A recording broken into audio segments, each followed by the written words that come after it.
Urgent chance, almost UX, and this is Ukraine's invasion of Russia. What's the objective? By channel task and purpose. Yeah, I've been watching videos about this. I was wondering when task and purpose is gonna upload it. Of course, he did very early. This is gonna be really interesting video. It's a 50 minutes video, so I guess he crammed all the information that is like known there, I guess. And this is like 18 hours ago, so very recent. Yeah, many developments are happening as far as I remember. Basically, they invaded Kursk. First, they denied it, right? Like, oh, wait a minute, it's not Ukraine. It's like other, other guerrilla style, like teams like right winger, and there's a Russian right winger militia group, which basically is involved. Like there are like defectors and which are involved. But now I'm pretty sure Ukraine is saying like, yeah, we are the one there. And it started with F-16, like support with F-16 and other like unique Ukrainian equipment. So obviously Ukraine was involved. So I was like, why would you deny it? This doesn't make sense. Don't deny it. Yeah, so clearly they acknowledged it after some time. They were just not coming out openly saying it before everything was kind of secure, which is like smart thing to do, I guess. And now they're also attacking, I think, places around Kursk, which is also interesting. I don't know what their end goal is, but it's going to be, something to see, I guess. Yeah, so when it comes to, what their end goal is, I don't know. I feel like they're trying to capture as much territory as they can just so they can negotiate type of way. I'm pretty sure that's the case. Remember, reflect my and don't forget to subscribe so I know which type of videos to react to more. This type of videos has been interesting so far. I don't know where the development is going, but it's been scary, right? I say that people like, why are you being such a snowflake? But it's not really, because I've seen way too many, history trend, let's just say. When it comes to time, it's really hard to like perceive things when it comes to long-term thing. So something moves slowly and people get comfortable with it. But, seeing how in the past historical things have moved on, knowing how people have nukes today, I don't know where this is going, because this is the first time since World War II Russia has been, get slapped in the face like that, and Russia has a lot of nukes. So it's like, where this is gonna go, right? Because all you need is one precedent. If you set a precedent, and if Russia does use even the small tactical nukes, anybody on the planet will be like, you know what, I'm gonna do it now too, since Russia did it. So that's like a big ass issue. Because until Russia's special military operation, no major war was kind of there. But now look at it, like in Middle East, there's also like another one brewing, right? Which also like I need to watch task and purpose video on that one as well. So yeah, the wars are like brewing because people like, oh, he can do it, I can do it too type of shit, which is like very childish. What is this, high school? But that's how it goes apparently. So let's go this one. In an unexpected, shocking turn of events, on Tuesday, August 6th, at least 2 Ukrainian army brigades assaulted over the border onto Russian soil for the first time in history. They started fighting in 11 separate Russian villages. Early reports from the Russian Ministry of Defense claimed it was at least 1,000 soldiers, but since then that estimate is likely many times that. More than 11 main battle tanks and 20 armored combat vehicles, including American-produced Strykers. The Ukrainians pushed up the R-20 highway, and they've advanced at least 20 kilometers, although unconfirmed reports claim as far as 40 kilometers as of Sunday, August 11th. Moscow Times tweeted 76,000 Russians had been evacuated from the border region in Kursk. Some of the Ukrainians' most ardent supporters were initially skeptical of this decision to conduct this risky attack, claiming it's a mistake to expend manpower and resources while losing ground elsewhere along the front line. However, supporters of the move claim it's turning the tables back onto Russia. It's already being called the first invasion of Russian territory since World War II. In this video, I want to examine why Ukraine is taking this risk on a strategic level, how they were able to pull this surprise attack off on a tactical level, and what Russia's response might be. A quick disclaimer: I don't think you can focus on one aspect of the war where Ukraine is doing well, or only focus on one aspect of the war where Russia's doing well. That would seem disingenuous for me to only focus on one part of the war. My goal is to give you an objective overview of the entire war in this video, so you can have a more complete picture. This means we'll also cover Russia's advance in the Donbass on the key town of Provoskate. Two things can be true at the same time, right? Ukraine can be losing ground in the Donbass, which is a rough situation for them there, and this incursion into Russia can be bad news for Moscow. We'll see there's good reason. Yeah, I see disparity a lot in the comments. Why is the world today like that? When it comes to even like election and anything, people want to like have their version of reality to be completely truth and just like fight like this WWE or something like Undertaker's better, right? I see that in comments a lot, and I'm like, from the day one, I didn't like Russia's military, special military operations, because that's a war. Wars in the modern world is big no-no, right? It's just like, crossing a line, which is problematic. Like I said in the start of the video, other wars have been broken out since then. It's just like there was like kinda relative peace after World War II, kinda, right? There's always been silent here and there, small here and there, but major countries usually were never at war. Now that trend has broken.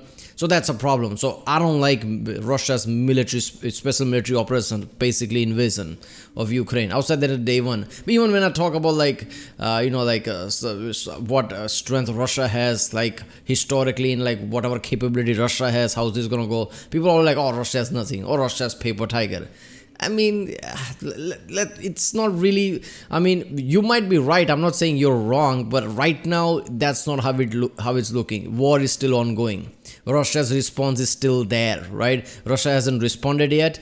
How Russia is going to respond, how Russia's like wartime economy is going to work. They are producing ridiculous amount of artilleries and things like that. That does matter, right? People get confused with the modern warfare reality of like, artillery don't matter, tanks don't matter. Not really, right? In the end of the day, it's like how many foot are on the ground, how much like progression you're making. Things will matter, right? Russia is known for this throughout the history when it comes to warfare. Countries invading Russia is also not a new thing. They are also like used to this as well. So I won't just say like, oh, Russia's completely screwed and all the like the clickbaity title YouTube videos are there, right? I'm not trying to defend Russia. I don't like Russia's invasion. I already said this. But let's not live in our own reality or our own bubble where we just make up shit and then get disappointed if something else happens, right? Even Ukraine is probably doing this to bring Russia to the table, right? Because in the end of the day, when all the dust is settled years from now, Ukraine completely defeating Russia, it feels like, is that really going to happen? Come on. So in the end of the day, this is all for the peace talk thing. This is all negotiation thing, I guess. Reason to believe, though, that these two things are closely tied together. Part of the reason this is such a significant development is because, yes, in the past, we've seen these limited temporary raids into Russian territory several times in the past year, but these were always labeled as pro-Ukrainian Russian units that did these kind of cross-border incursions. The Ukrainian government has always denied being responsible for these actions in the past that were supposedly the actions of Russian soldiers who were fighting for Ukraine. These operations in the past were under a kind of plausible deniability because of this. Basically, they were ethnically Russian proxies or resistance groups. I'm talking about the Russian Volunteer Corps and the Freedom of Russia Legion. But this is the first time multiple Ukrainian flag brigades have crossed over the border. It's unlike anything we've seen so far. According to pro-Russian military bloggers, Two Majors is his name, the Ukrainian incursion has troops in 11 different settlements, with names I won't even struggle to pronounce. They're attacking along 3 directions, splitting up as they... What is that? Look at the map, it's like proper middle finger. Okay, look man, this is big slap on Russia's face. That hasn't happened since like World War II or something, right? So this is a big deal regardless how you see it, regardless how this will play out in the future, regardless of what negotiations is going to happen. This is a slap in the Russia's face. That's like history now. That's going to be, cemented is history now, right? Even 10, 20, 50 years from now, people will read about this. So this is a big deal, right? Doing this. They drive deeper into Russian territory, mainly up the R20 highway, but also at 3 other points off of the main road. I want to direct your attention for a second to this town, Sudza, a small village of about 5,000 people. The best information I could find shows Ukraine is in control of at least 50% of the town as of the morning of Sunday, August 11th, and they've surrounded it since then. Small arms battles, artillery, and airstrikes raged all across the border region since August 6th on Tuesday. Sudza actually holds strategic value for Moscow. This is because it's where the monitoring meter is located for the flow of gas from Russia into Europe. 14 billion cubic meters of Russian gas transits through this line. Russia earned about $8 billion from their gas sent to Europe in 2023, as far as I can tell. This might be counterintuitive for you to hear, but Ukraine actually has some incentive to not shut down Russia's gas. This is because it would negatively impact their allies in Europe if they... Such a weird shit, right? Ukraine and Russia is literally at war. Russia is making money through this pipeline that goes through Ukraine, selling to Europe. Europe, which is supporting Ukraine against Russia. What a weird dynamic. What a weird time we're living in. You think as soon as war happens, they're like, Ukraine's like, screw you, Russia, and just like cut off all the lines. But no, they can't do that. Otherwise, Europe would be pissed off. They need Europe's help. They need Europe's aid. Russia likes this pipeline because they make money. It's such a weird thing. Like, oh, by the way, you see all those cities destroyed. Russia did that. By the way, that pipeline Russia is making money off that right now. It's just there. That is so insane. I'm surprised, like, just general public are not getting pissed off and destroying this pipeline. I mean, military, Zelensky, they probably have this politics in mind. But general public are not pissed off. It's just like, screw this and just like, like destroy the pipe or something. That's insane. They did. For example, Slovakia, Hungary, they're heavily reliant on Russian gas still. 98% of Austria's gas still comes from Russia. In general, Europe has greatly reduced their reliance on Russian gas, but there are still some allies that require it.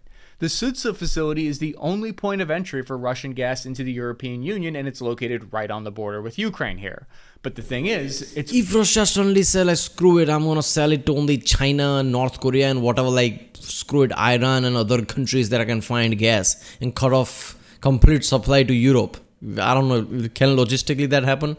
If they do that somehow, what is Austria going to do? 98%, that is like unbelievable level of reliability. You are completely relied on Russia at that point. But then again, how much gas? I mean, Europe relies on gas a lot, but how much Austria relies on gas? Always been located close to Ukraine's border, and the pipeline actually runs straight through Ukrainian territory to reach Europe. So, as you can see with this map here, so if they wanted to cut Russian gas supply, they could have done that a long time ago already. They didn't need to capture this hub. I don't want to completely discount this possibility though. There could certainly be some strategic aspect to controlling the gas metering that I don't fully understand. I translated what this Ukrainian soldier said in this video, where you can see them at the metering station in Sudza. He says the news is the city of Sudza is under the control of Ukrainian armed forces. The strategic objective of Gazprom is under our control, end quote. That's what he says there. And this does suggest to me that the Gazprom station is one of the targets. But we'll see later on that there's some other critical infrastructure pieces in this direction. Why those videos are not some guy sitting in wooden chair with one leg up, kind of like cross, showing the, like automatic machine gun and talking like that, like a boss. I guess that's not allowed in army. I guess people will be like, what are you doing? This is not theatric. Just get the message out. That could be just as valuable. Now, I'm not allowed to show you images of POWs or captured Russian troops on YouTube, but if you go to my Instagram at CappyArmy, the link's in the description, I've posted some video proof there for you showing the Ukrainians have captured over 100 Russian troops in Kursk. That's what has been visually... Yeah. Every time some kind of a problematic images pop up in this channel or other channel, when I react to it, my blood pressure go up and down. Because YouTube has gone insane in past 2-3 months. And like nowadays they also tell you like what is the issue, and just like it's just like stock footage of tank firing. That's violence. What the fuck? How weak are you? That's insane. You can't handle just like some kind of like tank or something firing a shell that is a stock footage, not really targeting anything, just blankly, just like a target practice type of thing, not really hurting anything. That's violence. Confirmed so far, although Ukrainian sources claim to have captured 300 Russian troops. But the visual evidence that I can show you is of this burnt out Russian tank that wasn't able to get off their transportation truck flatbed in time before it was destroyed. This raises some serious questions about Russia's defensive fortifications and intelligence operations in this region. Reportedly, it was the border guards, poorly trained conscripts, and also FSB Russian agents guarding and advising here. It's like Russia's version of the CIA. At least 2 defensive lines were breached by Ukrainian troops, who were backed up by artillery and FPV drones. For context, Russia's defensive line here has been built for the last 2.5 years. It has cost them over $178 million. and Ukrainian troops appear So $30 million, other 148 million went to like other officials. Sure. to just blow through it within a few days. This could be in part because Moscow's forces have recently been focused on the Donbass and Luhansk regions, and that focus has gained them territory there over the past few months, but possibly at the expense of protecting more quiet sectors like Kursk and Sumy, where relatively little has happened. Over the past few years, there's been Russian Spetsnaz incursions that I've noticed, and there's some small reports here and there of Ukrainian cross-border special forces raids as well, but that's really about it. We now know the Ukrainian military combined the ground assault and a cyber attack on internet resources in Russia's Kursk region, shutting their communications down.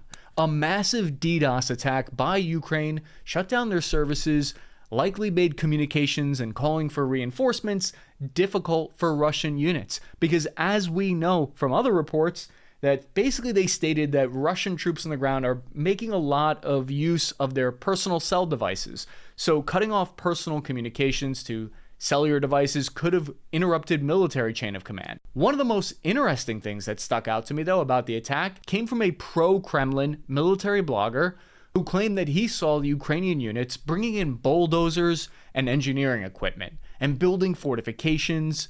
This suggests to us that Ukraine isn't attempting just to create a diversion. They're trying to build fortifications and consolidate their gains here. This suggests it's not just simply some diversion attack as many have suggested. Whether this works or not, only time will tell. Early reports suggest that they're able to drive deep into Russian territory by going around the more heavily guarded checkpoints instead of stopping to fight them. Ukrainian soldiers released this video showing some of the tactics they use to gain ground here. First, main battle tanks are plowing through, clearing a path, and they've got anti-drone cages on them. They're going through a field, so they're staying off of the main roads in order to keep that element of surprise. Up next, we've got engineering vehicles coming in. We're going to talk more about this in detail. That gives us some indication of what they're going to be doing there. Here we see upcoming is infantry fighting vehicles bringing the ground soldiers once the path has been cleared. And finally, mortarmen are dropping that mobile indirect fire support. Russian Telegram channels have given more hints as to Ukraine's objective here. They said, quote, "Our aircraft and UAVs worked all night. Enemy concentrations were destroyed. The enemy is deploying logistics in controlled territories, bringing in fuel and lubricants and ammunition." If it's accurate, if that's really true, they're attempting to create supply lines. That would suggest to me that Ukraine... Yeah. Enemies are bringing lube and ammunition, like, yeah, okay. Obviously, they're basically talking about like, oil and shit. But yeah, this is just like insane scenario, right? I mean, it makes sense. Why would Ukraine like put resources at a level they're doing right now? Just to like hold it for a bit, right? They probably want to hold it for a while, just like how Russia is holding Ukrainian territories in south, right? South of Ukraine. So they want to like hold this territory with like all like fortification and everything. Basically tit for tat type of thing. You take that, I'm going to take this type of way. Ukraine's intentions are to stay. Whether that will work out or not will play out over the next few days and weeks. But to give you some quick context, this fighting is happening about 500 kilometers, 320 miles away from Moscow. It's the location of one of history's largest tank battles, and some meme lords on Twitter have already been quick to point that out. Retired Army Major General, senior fellow for the military studies at Lowly Institute, he put it this way, saying, quote, "The Ukrainians have attacked with a highly mobile, mechanized force. This is different to the Russian dismounted attacks in Kharkiv in recent months. A high level of mobility is essential to creating or exploiting gaps in enemy defenses and rapidly exploiting such gaps. Speed and shock action are vital." What the hell bike is that? Is that two-stroke, some old-style bike, some Soviet? Which bike is that? Because you're gonna like take the bike and just run into the like this kind of like conditions. You better trust that bike, right? Like you just like in the middle of it, oh for God's sake, it stopped. Like there you go. This is the theme of this attack that I think you should walk away from. If you know anything about this attack, it was surprise and speed that Ukraine used and leveraged. The Russian intelligence and border guards were caught completely by surprise. So I'll get to how they achieved that. Yeah, I think there's more than that, right? I mean, again, as soon as I say something, like people will like leave some kind of comment, but you can understand how Russia was caught off guard, because this has never happened with Russia in like since, like I said, World War II, like invasion inside Russia, right? I mean, even though like Russia did the special military operation in Ukraine doing special military operation in Russia doesn't feel that far-fetched, but like I don't think Russia thought that Ukraine actually going to do that. Russia thought Ukraine is going to be in constant defensive, barely holding out type of way. They didn't thought they would actually go into offensive like this. So of course they were like caught off guard, right? I mean, you can hear when basically they were like talking about like what was happening, like emergency meeting and things, like there was kind of like panic there, right? Element of surprise, or how they might have achieved it, in a minute. The live map shows us a Ukrainian soldier at their grocery store here in Sudza, and he's carrying a Western AR-style weapon, a red dot optic for close quarters combat, and he's got night vision mounts on there, which has been a major advantage of them in this direction. We'll see a lot and he has of no this unit face using Western small arms and vehicles, indicating that these are some of the more elite Ukrainian units leading the attack. If this mission seems like a risky suicide one-way mission to you, there could explain why that some of the initial reports say that the offensive used some convict units. More than 3,000 prisoners were released in Ukraine and put into military service starting in early July, similar to tactics used in Russia. These units are often used as assault squads, storm units, and we've seen that they've been treated a little bit more expendable. Literal suicide squad, is that it? That is insane. I mean, I know that happens in wars, right? I mean, there is incentive there. Countries approach it different way, but yeah, that thing like that does happen. But yeah, I don't think this is like a risky thing. I mean, there's always a risk, but I don't think this is a risky thing from Ukraine side. It's smartest thing they could have done, because Russia couldn't see this coming. I don't think like anybody in like Kremlin see this coming, because nobody on the planet see this coming. Like, oh, by the way, Ukraine's suddenly gonna like invade Russia and like take territories. Who's gonna think that? So it was a surprise factor. And surprise factor has many elements to it. Can basically makes you think like, if Ukraine can do this, Ukraine can do many things, and future is unknown. So like you'll probably come to the like negotiating table before doing anything, right? There was an instance between like Google and like this corporate thing, but Google and basically Samsung, where Google bought Motorola for $14 billion just to flex, and there was a like certain thing were going on in the background, and then sold it for like $3 billion, instantly losing $10 billion in a matter of few days or like few months or something, just to keep Samsung at bay, just flexing like, I can just lose 10 billion, it's nothing to me, just like back off. And Samsung did back off, something like that, right? This risk factor, but it also kind of like a flex. So you basically come to, it's a whole psychological thing. Now have an idea of where they're fighting in Ukraine, or in Russia, so to speak. Are we calling this a counteroffensive or a counter-invasion? What's the nomenclature we're going with? So how many soldiers did it take to pull this attack off? The answer will have major repercussions for the battle. Exact troop strength estimates are difficult to pin down, and Ukraine has been very mum since the attack started, but David D., a former intelligence guy on X, said it was now 8 brigades in the battle. Other sources claim 3.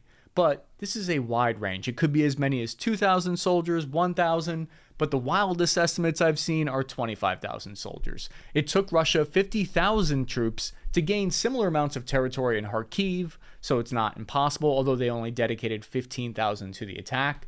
The estimates include Ukrainian Special Forces and Georgia Legion that were involved in the cross-border attack. Much of this information is based off of what Russian military bloggers who posted details of the different brigades involved and deployed here. The likelihood of incursions being repelled back is tough to judge, because unlike American brigades, which are always about 4,000 strong, Ukrainian ones can vary from as small as 1,000 to as big as 5,000. What we do know is that these forces have been held back in reserve, waiting for this attack for some period of time, when they could have been reinforcing the front lines, so there's been an opportunity cost to this attack. We'll have to wait to see if it's worth it or not, though. A pro-Russian source, Rybar, had this quote that helps explain what happened. Despite the attempt of the Russian joint group of troops to stop the advance of Ukrainian mobile groups, The scale of the crisis is expanding, and this is their words. Unfortunately, the tactics of the Ukrainian formations, with an emphasis on high speed dashes, bypassing fortified areas, and maximum expansion of the breakthrough zone, without securing at the first stage, in its simplicity, surpasses the capability of the Russian army to counterattack.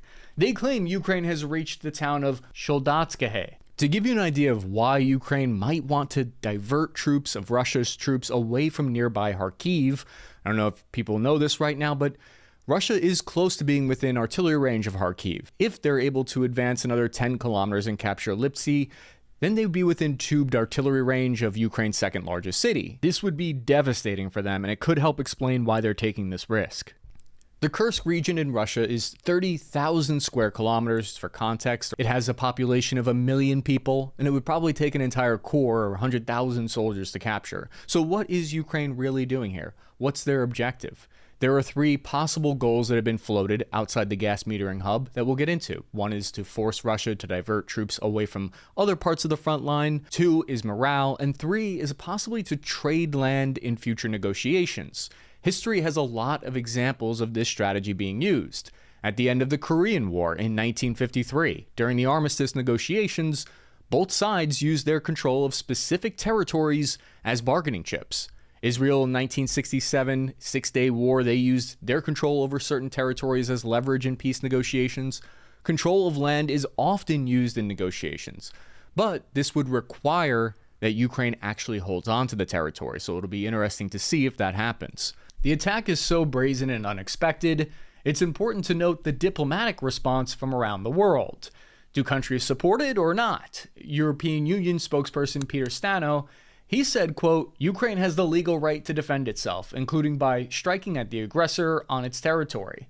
The United States response has been a little bit different. They're saying that they're going to reach out to the Ukrainian military to learn exactly what their objectives are here. In fact, some of them declined to comment on the attack. An important question that we're not going to have confirmation on ever probably is whether or not America knew about this attack beforehand. After a costly leak of intelligence documents and Come on. They knew, right? Their intelligence and everything, all the structure knew. No way anything's happening without America knowing it. But officially, of course, they're not going to say anything. That's how it should be. America is the major power of the planet. One of the 2 countries that has like most news alongside Russia, which is the one of the side of this war. So yeah, US can't just like Ukraine, Ukraine can do this and that. Like you kind of creating clear divide that might raise this tension. Who knows where that's going? So yeah, America's not gonna say that. Europe, of course, gonna say that because Europe has been like strong like that. Like we are full on with Ukraine, right? So of course they're gonna say that, right? I don't know. In 2023 by America, Ukraine has kept their information a little bit more close to the chest since then. President Putin of Russia said the attack was, quote, a large-scale provocation, end quote. Now let's check in and see what John Mearsheimer had to say about it. What people fail to understand is that Kursk is in Ukraine's national sphere of influence. Some are calling it an incursion, others are calling it an invasion. Either way, I can count on people in the comment section to say I'm using the wrong term for it. But the reason I believe Ukraine has traveled at least 30 kilometers into Russia is partly because Russia released footage themselves of an Iskander cluster bomb attack on Ukrainian troops, and that strike was geolocated to this GPS coordinate 30 kilometers from the border. And Russian mill bloggers have reported firefights occurring near Anastavskivka. 2 majors, he's a Russian mill blogger, and he reported 7 Ukrainian tanks were battling against them at a village in Evnista. How did they penetrate so far so quickly? Similar to how the Russian forces invaded Kharkiv for a second time, and the main Ukrainian defensive lines weren't located directly on the border, sometimes the defensive lines are about 10 kilometers back from the border because these positions offer better geography for defense just naturally. In this case, the main thing Russian defensive lines appear to set up to protect here is the railroad route from Lviv to Belgorod. That rail line. The rail line is vital to Russia to move troops to and from Belgorod, vice versa to Kursk. This part of the reason why sending reinforcements is so difficult for Russia right now, because that rail line has been cut off and stopped by Ukraine. a Russian railway company confirmed that the stations at Sudza, Koreanov, and Pesel were temporarily closed to passengers. If these maps are accurate, Ukraine's 22nd and 82nd Mechanized Brigades penetrated through the first and possibly second line of defense, capturing at least 130 square miles. Ukraine will be able to control this railroad line if they hold this territory. The freight and passenger line we're talking about here is important to the Russian army. The line runs from Moscow all the way. Yeah, all these developments are interesting because it will tell us like if USS logistical OCD, where they're like basically overdo things when it comes to like, you know, this kind of like access to things, big, you know, railways, like open lines and things. Is that important? So far, yeah, it's important, right? And we're gonna see this here, like if you cut off just the vital points, like how difference is that gonna make, right? And like you know, nobody has logistical flex like USA. Like there's always a backup plan if something fails. If a war happens between US and something US mainland, which is like, okay, that's weird. Yeah, USA will have some heavy advantage because they have like too many things to just supply things, right? USA is like just built in that way, like too many things to supply everything, just like open road. So yeah, so in Russia basically we'll see like how much this affects things, like how important is logistical that way, right? Like keeping, you know, proper roads, proper railway, how important is that going to be? Down to the southern border with Ukraine. I'd be shocked if Russia didn't expend considerable resources in an attempt to protect this asset and direction. Another key piece of infrastructure that we need to talk about, is strategically of note here, is the Kursk nuclear power plant. It feeds power to all of Kursk Oblast and 19 other regions. Capturing it, however impossible of a task that might be, would be a major problem for Russia. I'm not the one saying I'm worried about that happening. This is what the Russian Ministry of Defense and the Russian National Guard... There were clips going on, like there was like a fire at a power plant. Is that the power plant talking about? Was that a fake news or is actually happening? Because that's a worrisome thing. If power plant goes haywire, that's a problem for everyone. Themselves reported, and they publicly said that they're increasing security at the Kursk nuclear power plant. Russia's captured several power plants in Ukraine, suspending and controlling electrical power that Ukraine badly needs right now, an aspect that I'll dive into later in the energy aspect of this war later in the video. But that power plant is 45 kilometers away, about an hour drive from the extent of the advance so far. While nothing is impossible, most experts agree that it's far outside the realm of possibility for Ukraine to make it to that power plant. Yeah, it's like the fact that there are a lot of videos of soldiers releasing footage themselves to social media, which would normally break OPSEC rules, makes me think possibly part of the operation in Kursk is designed specifically as a morale boost, as a PR victory. Yeah, I was about to say that like too many videos are coming on from that. Just as soon as it happened, like, okay, that usually doesn't happen. So they want everybody to know this. It's like a PR and flex, right? I mean, it kind of makes sense if you're gonna like, oh, look at that, we can do this to Russia as well type of way. You want everybody to know. So it kind of makes sense. Translate what the Ukrainian soldiers are saying in this video. Here he's saying, "Who says the boys can't go abroad? And the border guards are gone." This one's saying, "We're in Russia now, glory to Ukraine." Military history has lots of examples of symbolic battles that don't have as much of a strategic importance, still having an impact on the war. We need to talk about Russia's response so far because what happened next was kind of chaotic. Russia's initial attempts to reinforce this direction were ambushed by Ukrainian special forces, small units that they had forward positioned, and long-range strikes. So far, Russia sent a mix of conscripts and special forces to respond. This Rybar map, a pro-Russian source, shows 3 main highways that travel to where Ukrainian forces are located. Ukraine knew this ahead of time during their planning, probably over the last few months when they've been planning this.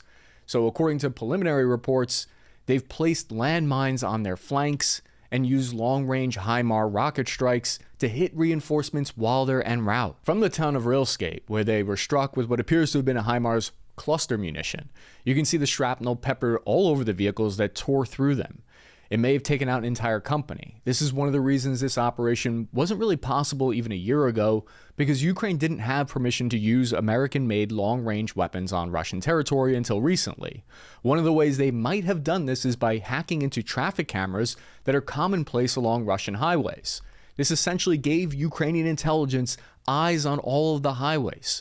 Cyber warfare may have allowed Ukraine to get great intelligence in Kursk Oblast. Operational security mistakes were made, like this Russian reporter, who is definitely not used to seeing troop movements inside Russia like this. He publicly posted video showing the location of these troops, putting these Russian units at risk by showing their location because Ukraine could see this and target them. There's currently a debate raging back. Is that guy fine, or did that guy disappear?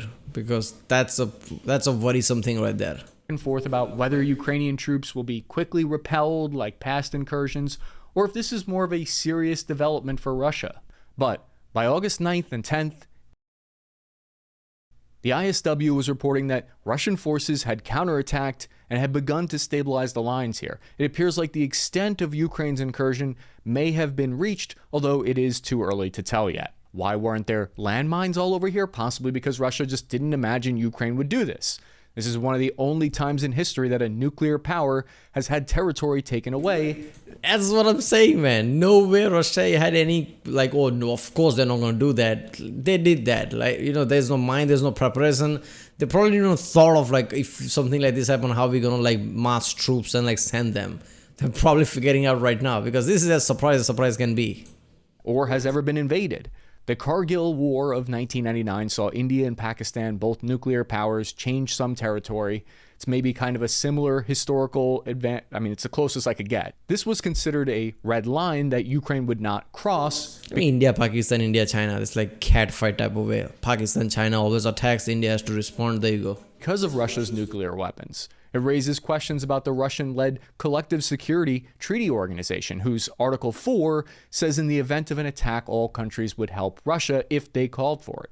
One of the reasons for this border raid given is that it shows Russia's nuclear threats are empty and that their red lines are not enforced. Not saying I agree with this or not, it's just one of the possible reasons given for why Ukraine took this risk. When the fighting first started, Russian military... Yeah, I don't like that. It's like... oh, by the way, that tiger is like zoo tiger. It doesn't attack. It's still a tiger. I've seen people playing with tigers like that. I'm like, yeah, I'm still not going to do it. Type of. This is like one of those things. Maybe it's still a nuke. Let's not risk too much. Bloggers were quick to dismiss it, saying, quote, the enemy has zero prospects. This is not an offensive. This is a local operation to divert forces and resources. If I've learned anything in covering this war for the past 2 years now, anytime me or any other defense analyst tries to make predictions about what'll happen next in the war, they end up eating their words. There are so many variables, so many inputs that go into this war, so many intangibles when it comes to combat at this scale, that it's difficult even for the world's most top intelligence agencies to say with much confidence what'll happen next. I've been humbled by this unpredictable and or maybe those top intelligence agencies are doing background intense intelligence work and giving Ukraine this kind of a unique perspective, which is giving Ukraine this kind of an edge and surprise elements like this, I guess, because I don't know. So yeah, it's like analyzing is ridiculous. Right, next time you analyze what they're gonna do, they're probably gonna go 1 kilometer more in. Oh, by the way, like Zelensky is outside of Moscow now flexing. Like what? Just like, who knows what's gonna happen next? Terrifying war. In the United Kingdom, British Defense Intelligence, they have this useful metric here that shows how their intelligence agency talks about war. It's called the possibility yardstick that they use when talking about forecasting events in war. And serious defense analysts use this shared vocabulary. Basically, if you read an article, you watch a video, look for keywords such as likely, remote chance, or realistic probability, because talking in absolute terms or making certain predictions is often misleading in a fluid and unpredictable nature of military conflicts. Analysts prefer to frame their assessments in terms of probabilities and likelihoods, reflecting the inherent uncertainty. Basically, if a weatherman comes out and says there's a 50% chance of rain, which means like, okay, there might be rain, there might not be rain. What does that even mean? 50% literally means, I don't know, right? There might be rain, there might not. If he said like 30%, which means he's like kind of like strong that there's probably not going to be rain. If he says 70%, he probably think there will be rain. But 50%, he doesn't know shit. He's just like, oh, could be rain, could not be rain, I don't know. That kind of way. Probably, likely, we don't know. That's what it is. Uncertainties and the complex variables that are at play here. I've learned that this approach allows for a much more accurate understanding of potential outcomes without overcommitting to a single narrative or prediction. I can say most experts assess that the chances of a Ukrainian cross-border offensive this year was a remote chance, which is why it's so shocking. The second thing defense analysts try to do is we try to provide insight into things that already happened by explaining how or why something occurred in war. But I think the most important question that we want to look at, and if we're looking for insight here, is how this entire ordeal happened. How did Ukraine hide? See, that his comment about people were not expecting Ukraine to do this. See, what I've learned from the world just observing is that most commonsensical things are commonsensical because they are. That's what usually happens.